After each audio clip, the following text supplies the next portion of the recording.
One day I was driving down 8 Mile Road, the famous, infamous dividing line between Detroit and the northern suburbs, and the subject of a movie and all that stuff.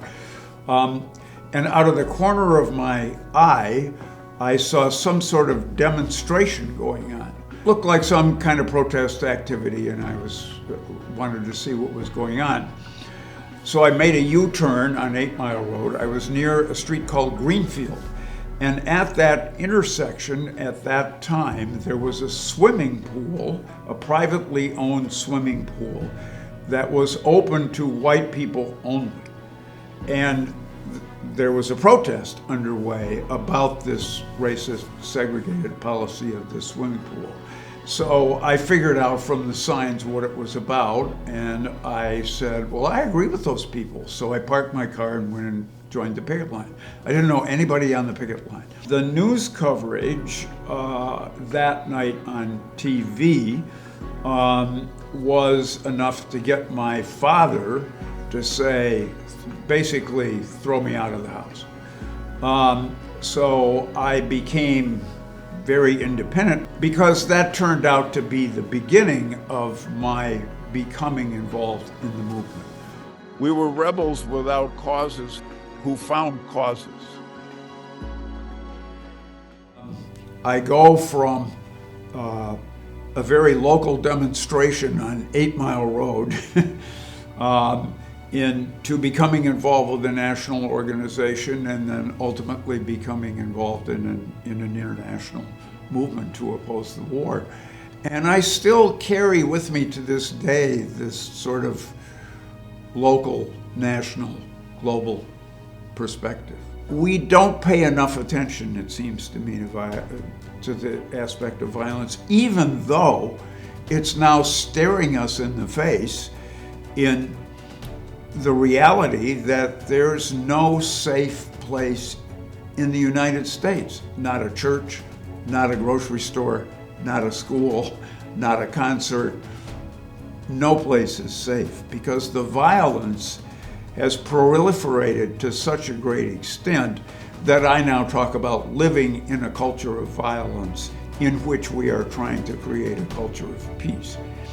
But all of that traces way back to this notion of white people taking on white ways of organizing society and white ways of thinking. And this work in the cities or in rural communities in the South, in Mississippi and Alabama and Georgia,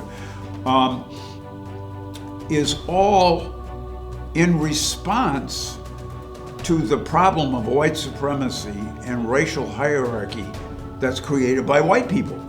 So, like, white people, why don't you go work in the white community? That's where the problem is. And so I did that. But throughout my life, there's a recurring theme of involvement with media and communications. And I had worked on the Fifth Estate and done other writing for other publications. And that kind of helped me transition into a radio job, where I went to work in the news department of WABX radio. And we did sort of mix the music and the news, and we did have an attitude back in the day. But FM radio was coming to the end of being in its rebellious, free-form phase. I got fired from that job too, for being too much of a troublemaker. Story of my life. And then I got a job as the news director at WDET, the public radio station in Detroit. So I worked in commercial radio, public television. Since my retirement, I have been as politically active as ever in my life. Activism requires a grounding in theory, in ideas, in values, in reading, and in study. It's not just, we cannot just protest our way to the promised land. One of the realities of political activism is that you might not know at the moment what impact you're having. It's easy to get discouraged. You might think you're hardly having any impact, but maybe 5 months later, or maybe 5 years later, or maybe 50 years later, you'll be able to look back and better understand what is the difference that you're making. You already have a more accurate version of history than I did when I was your age.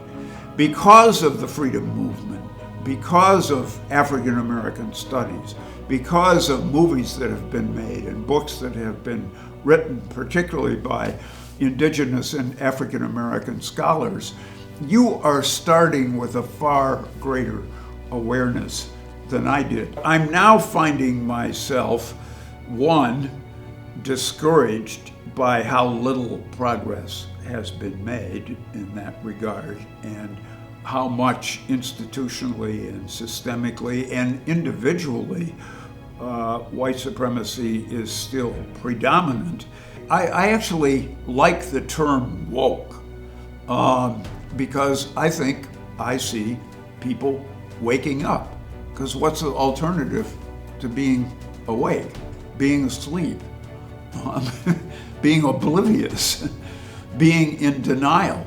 Because people coming to the awareness of not just how wrong this path is, but how dangerous it is necessary to really deep social change.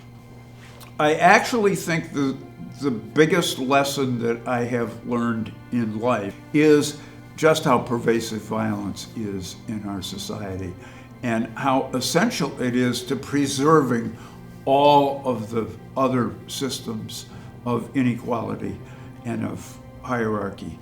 But I think this concept of thinking culturally about peace and harmony and being in harmony with rivers and lakes and forests and animals and other human beings is a lesson that I'm glad, even at my advanced age, I finally figured out.